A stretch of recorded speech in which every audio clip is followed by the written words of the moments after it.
They've definitely cracked the code on how to translate their leadership in AI into the commercial business. We have a vehicle that you wouldn't traditionally associate with a software company, but we are delivering an AI-defined vehicle that's going to provide deep sensing to enable long-range precision fires.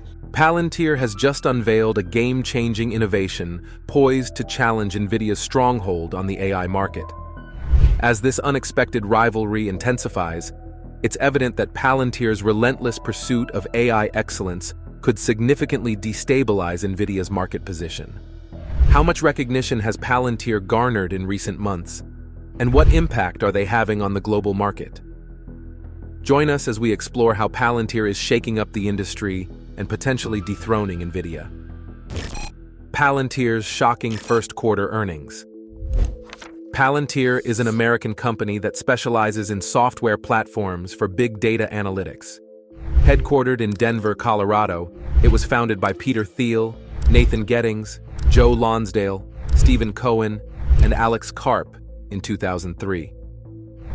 The company's name is derived from The Lord of the Rings, where the magical palantíri were seeing stones, described as indestructible balls of crystal used for communication and to see events in other parts of the world.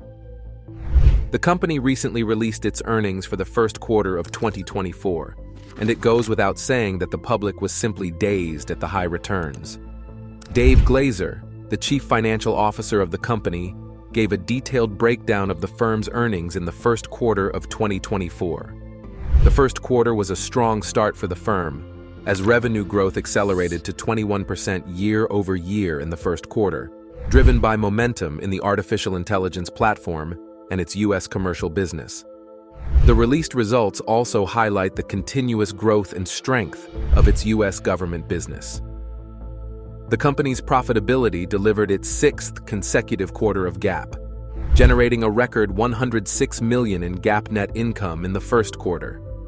It also delivered its fifth consecutive quarter of GAAP operating profit, thus generating a record $81 million of GAAP operating income in the quarter. Furthermore, the adjusted operating margin expanded to 36% in the first quarter, which continues to underscore the strong unit economics of Palantir business.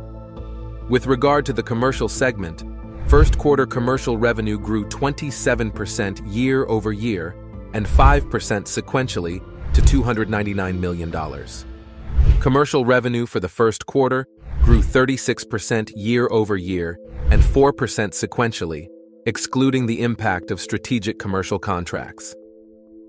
The first quarter commercial TCV booked was $505 million, which represents 187% growth year-over-year. According to Glazer, the firm's U.S. commercial business continues to see unprecedented demand, driven by momentum from AIP. He went further, adding that U.S. commercial revenue for the quarter surpassed international commercial revenue for the first time by growing 40% year-over-year and 14% sequentially to $150 million. The first quarter U.S. commercial revenue grew 68% year-over-year and 22% sequentially, and that is without including revenue from strategic commercial contracts. AIP is driving both new customer conversions and existing customer expansions in the U.S. Revenue from strategic commercial contracts was $24 million in the quarter. Government revenue for the first quarter grew 16% year-over-year and 3% sequentially to $335 million, while first quarter U.S. government revenue grew 12% year-over-year and 8% sequentially to $257 million. The chief legal officer, Ryan, noted that they are excited to be the sole prime contractor under the Titan program and will continue pursuing other defense opportunities. Palantir ended this first quarter on a solid footing, with $4.1 billion in total remaining deal value, an increase of 22% year-over-year and 6% sequentially. It also had $1.3 billion in remaining performance obligations, an increase of 39% year-over-year and 5% sequentially. The firm generated $130 million in cash from operations and $149 million in adjusted free cash flow in the first quarter, representing a margin of 20% and 23%, respectively. It also repurchased approximately 0.5 million shares as part of its share repurchase program.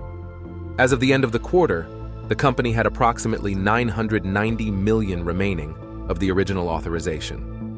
Palantir ended the quarter with $3.9 billion in cash, cash equivalents, and short-term US. While Palantir has declared its first quarter earnings and is looking good, Nvidia is yet to do so. It's still looking good, but is Palantir edging out Nvidia? The intents to be the best AI tech. Even if Palantir is currently dominating the AI software field, Nvidia can be called the king of AI hardware. The company recently unveiled a groundbreaking architecture called Blackwell, which is meant to turn around the world of AI. Blackwell is by far the strongest chip made by Nvidia or any other chip-making company for that matter.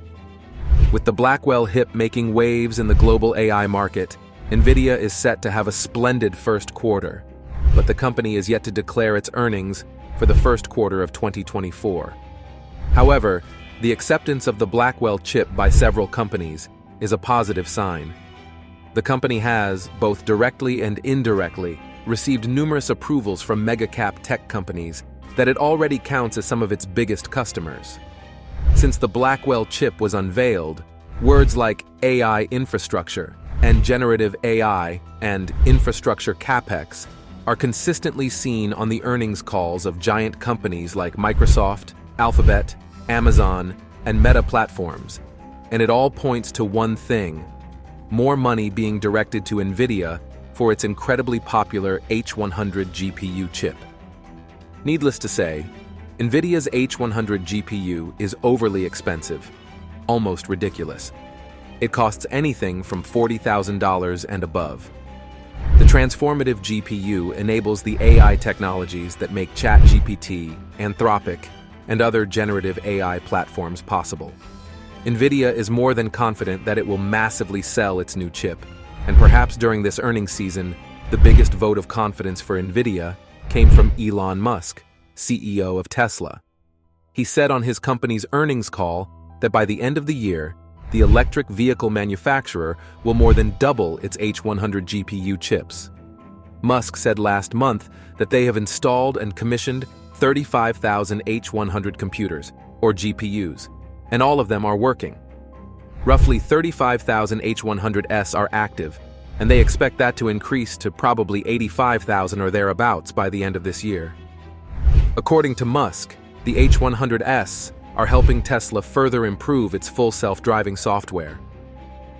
The social media titan Meta Platforms has said it is increasing its 2024 forecasted capital expenditures to a range of $35 billion to $40 billion, from the former range of $30 billion to $37 billion. According to the company, this increase is primarily being driven by the build-out of its infrastructure investments to support its AI roadmap. Meta earlier said in January that it would buy 350,000 H100 GPUs from Nvidia in 2024. However, the company's head of AI, Yann LeCun, released a recent update that seemed to suggest that the company has bought even more H100 chips in recent months. LeCun and host John Werner, while speaking at the Forging the Future of Business with AI Summit last month, said that Meta has bought an additional 500,000 GPUs from Nvidia, which brings its total to 1 million with a retail value of about $30 billion. Meta and Tesla are not the only tech giants that have patronized Nvidia. Microsoft has similar ambitions as well, and has said, according to an internal document, that it hopes to gather a tremendous amount, an estimated 1.8 million GPUs by the end of 2024. Palantir stands out from other AI-based companies. What makes it different?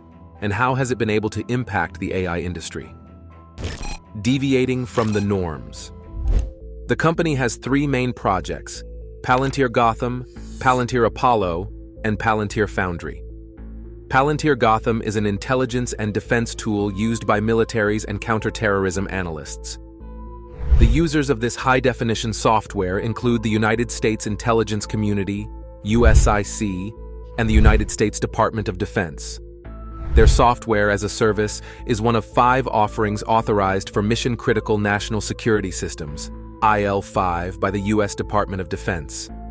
On the other hand, Palantir Foundry is used for data integration and analysis by corporate clients, such as investment firms, Morgan Stanley, Merck KGaA, Airbus, Wejo, Lilium, PG&E, and Fiat Chrysler Automobiles.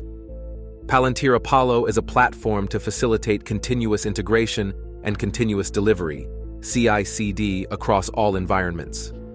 Although Palantir's original clients were federal agencies of the USIC, it has since expanded its customer base to serve both international as well as state and local governments, as well as private companies. The Gothan project is a big deviation from the present application of AI tools and has a very limited user base. What makes this project special? The future of military intelligence.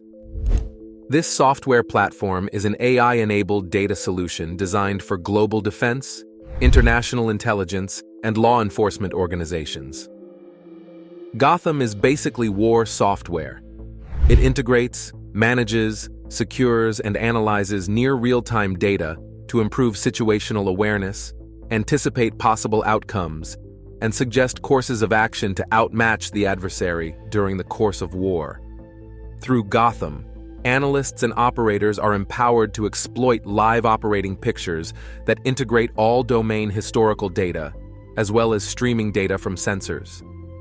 As missions are planned and executed, the platform further enriches the plans with live sensor and AI insights to provide sophisticated recommendations and options to optimize decision-making. All the actions within operations are captured and then fed back into the AI model. This way, they are continuously refined based on the behavior of the customer.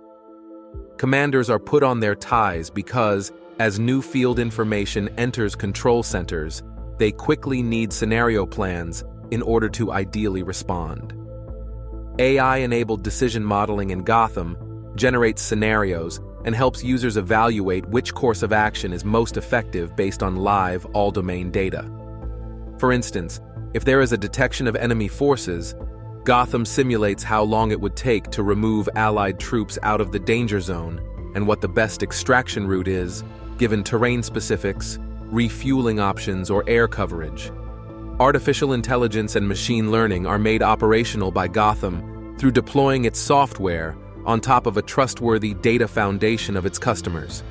This allows the software to extract siloed data from disparate, pre-existing sources to find, track, and identify patterns of enemy organizations. For instance, it can easily come up with hidden connections by combining and linking income statements from companies with suspects' telephone numbers, something that human beings would waste weeks and months searching for. Gotham helps commanders understand the combined effects on adversaries across operations by capturing every decision and its corresponding responses from friends and enemies. For example, in order to further enhance the organization's and Gotham's insights, organizations can identify possible friction or new enemy patterns by conducting AI-enabled analysis on operational cadence, time to approval, completion, and outcomes. It is no news that Palantir has many long-term relationships with various layers of government. This makes it increasingly difficult to find a business model. Furthermore, one thing to note is that almost all Gotham solutions are, in one way or another, bespoke to their customers, which usually leads to huge contracts, such as the recently closed deal with the U.S. Defense Department worth $229 million for 1 year. Notwithstanding, from Palantir's point of view, what is attractive is the fact that its business is extremely sticky. What this means is that once Gotham is integrated into an organization's operations, future competitors will find it increasingly hard to displace their services. Palantir is not just limited to its military capacity. The software giant has its tentacles spread out, as its second flagship product has a wide range of uses. The Foundry Project. Unlike Palantir Gotham, Foundry is a software platform offered for use in the commercial and civil government sectors. As a result of its use within the National COVID Cohort Collaborative, it was popularized for use within the health sector. One needs to understand that the National COVID Cohort Collaborative is a secure enclave of electronic health records from across the United States that produced hundreds of scientific manuscripts and won the NIH FASEB DataWorks Grand Prize. Foundry was also utilized by the Centre NHS England in dealing with the COVID-19 pandemic in England to analyze the operation of the vaccination program. A campaign was started against the company in June 2021 by Foxglove, a tech justice nonprofit, because their background has generally been in contracts where people are harmed, not healed. Clive Lewis MP, supporting the campaign, said Palantir had an appalling track record. As of 2022, Foundry was also used for the administration of the UK Homes for Ukraine program, to give caseworkers employed by local authorities access to data held by the Department for Levelling Up, Housing and Communities, some of which is supplied by the UK Home Office. In November 2023, NHS England awarded a 7-year contract to Palantir for a federated data platform to access data from different systems through a single system, worth £330 million, criticized by the British Medical Association, Doctors Association UK, and cybersecurity professionals. Palantir's third product is not for military or everyday application by regular people. It is an interface that helps developers and operators with software deployment. The Apollo Project. The third Palantir platform, Apollo, is an extensible, scalable platform used for the management and deployment of software that encodes operational best practices that have been refined during Palantir's history of running mission-critical software platforms. With Apollo, a company or an organization can upgrade, monitor, and manage every instance of Palantir's product in the cloud and in some of the world's most regulated and controlled environments. Regardless of their location or level of consistent connectivity, Apollo centrally manages software across independent environments. Palantir has an end-to-end process that it calls autonomous deployment. Through this process, and with Apollo's compliance-aware change management engine, organizations are able to automatically orchestrate software upgrades and changes safely across connected and disconnected air-gapped environments. This is a high-level software interaction that Apollo manages using built-in controls that are required for strict accreditation frameworks, including FedRAMP, IL5, and IL6.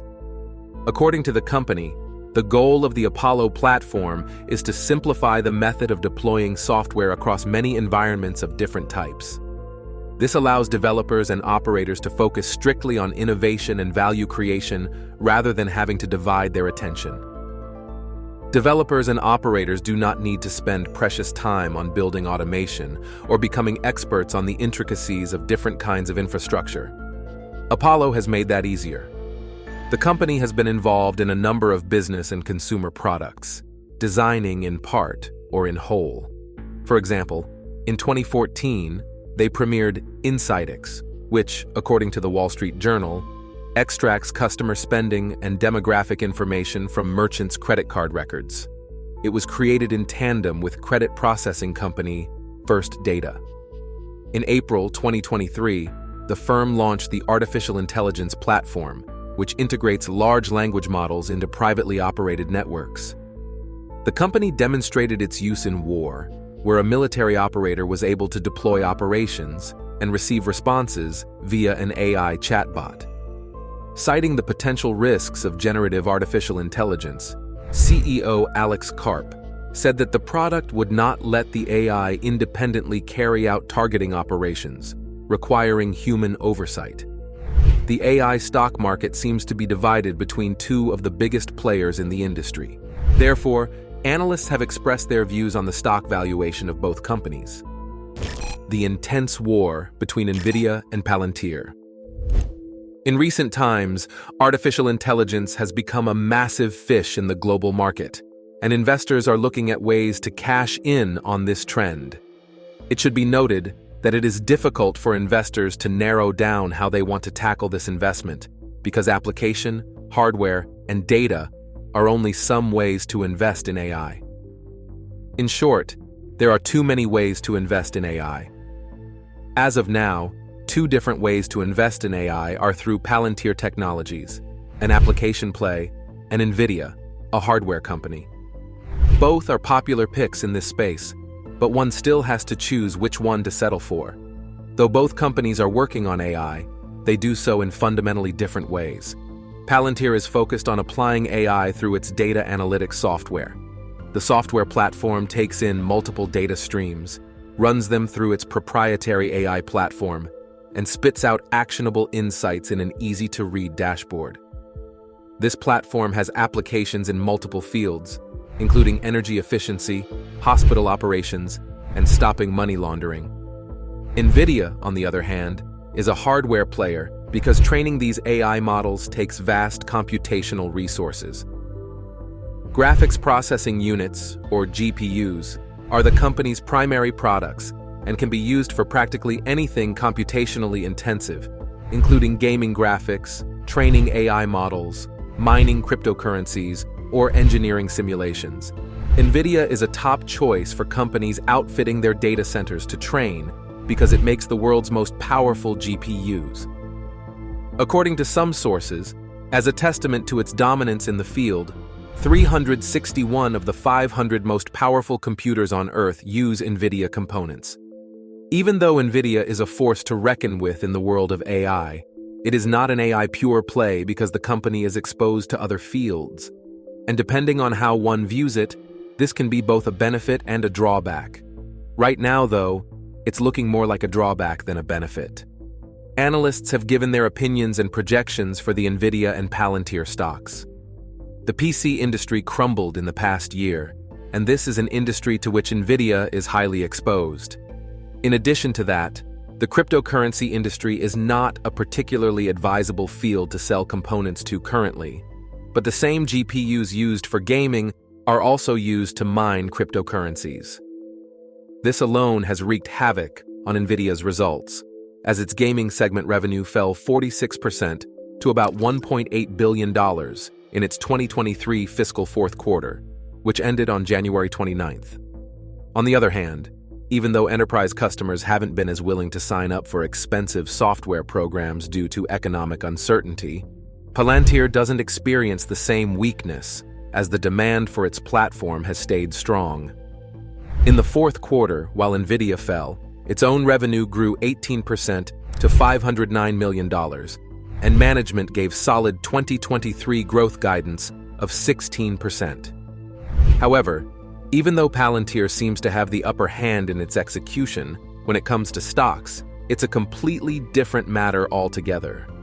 While Nvidia's stock is absurdly expensive, Palantir's is barely profitable. A valuation metric like price to earnings is useless in assessing the Palantir's valuation, because in the fourth quarter, the software company posted its first earnings per share profit of $0.01 based on generally accepted accounting principles, GAAP. But the same can be said for Nvidia, which is sorting through the lack of demand for gaming GPUs, so its costs aren't optimized, making the PE ratio bad for it.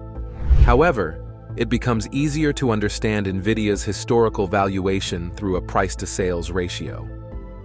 According to analysts, since the chipmaker has been around much longer than Palantir, there is a larger data set to compare its valuation against. But Nvidia's latest price movement is problematic, and it doesn't take a genius to understand why. Nvidia last reached its peak valuation in late 2021, right before many tech stocks came crashing down, and at more than 26 times sales, it is approaching that peak. It's not a particularly good sign for Nvidia, as few stocks can live up to the expectations that come with that high multiple. On the other hand, Palantir is valued relatively low for a software company at 9 times sales. This leaves plenty of upside for multiple expansions if the company's growth takes off, but it also insulates the stock from the downside should the market become hostile to tech stocks again. Nvidia is an excellent company with a strong AI investment, but it's not a good buy at these prices and in the current market conditions. However, should the valuation revert to an average level, anywhere from 10 to 15 times sales, investors should be willing to pick up some shares as long as nothing drastic has changed within the business. In the meantime, Palantir makes a much better AI investment since it is consistently growing and valued cheaply. Moreover, it hasn't even scratched the surface of its potential customer base, so the company has a long growth runway, making it a great buy now. To break it down for easy understanding, Nvidia has been around for a long time, so the internet has a lot of information about how much it's worth compared to its money-making. Right now, the firm is worth a lot compared to how much money it makes, which might be a sign that it is not the best time to buy it. It's like when a commodity is very popular and everyone wants it, but then the frenzy dies down, much like a fad. Palantir, on the other hand, is newer. It's not worth as much compared to how much money it makes, which means there's a lot of room for it to grow.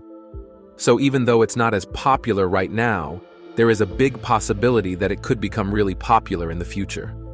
While Nvidia seems to have met its match, albeit in the realm of software, its future has been laid bare. However, where will Palantir platforms be in a few years? Future projections in the AI industry. In his most recent letter to shareholders, Palantir chief executive Alex Karp insisted the company had exceeded expectations. Alex wrote that their business is now growing at a scale that even their most ardent advocates would have been hard-pressed to say was likely or even possible. He also claimed the company's views on how software could be built and what it was capable of accomplishing had been derided as fringe in the past. He explained further that they were routinely told by investors that building technical infrastructure for the enterprise market, let alone government agencies, was the surest and quickest way to run a business into the ground. The CEO also emphasized that the company had been investing even more heavily in letting potential partners use its software in order to decide what works for them. He wrote that in the last quarter alone, Palantir conducted more than 660 boot camps with organizations across industries and sectors, providing potential partners with an opportunity to test and begin building on our platforms. As far as the future is concerned, Alex Karp insisted that Palantir's intention was to make its AI platform the most dominant infrastructure in the market. He added that the company is working to make AIP available to an even broader range of organizations in the markets that we serve. This includes businesses across the US and abroad, state and local government entities, as well as research scientists and academic institutions. According to Glazer, the chief financial officer, Palantir retains access to additional liquidity of up to $500 million through their evolving credit facility, which remains entirely undrawn. For the outlook of the second quarter of 2024, the firm expects revenue of between $649 million and $653 million, and adjusted income from operations of between $209 million and $213 million. For the full year 2024, Palantir is raising its revenue guidance to between $2.677 billion and $2.689 billion. It is raising its U.S. commercial revenue guidance to an excess of $661 million, representing a growth rate of at least 45%. Also, it'll raise its adjusted income for operations guidance to between $868 million and $880 million. Glazer said they continue to expect adjusted free cash flow of between $800 million and $1 billion. And they expect GAAP operating income and net income in each quarter of this year. Revenue from strategic commercial contracts was $24 million in the quarter. Palantir anticipates second quarter 2024 revenue from these customers to decline to between $7 million and $9 million, compared to $19 million in the second quarter of 2023. It anticipates 2024 revenue from customers to be approximately 2% of full-year revenue. Do you think Palantir has the capability to outperform Nvidia? Let us know what you think in the comments section below. Don't forget to like and subscribe. Thank you for watching.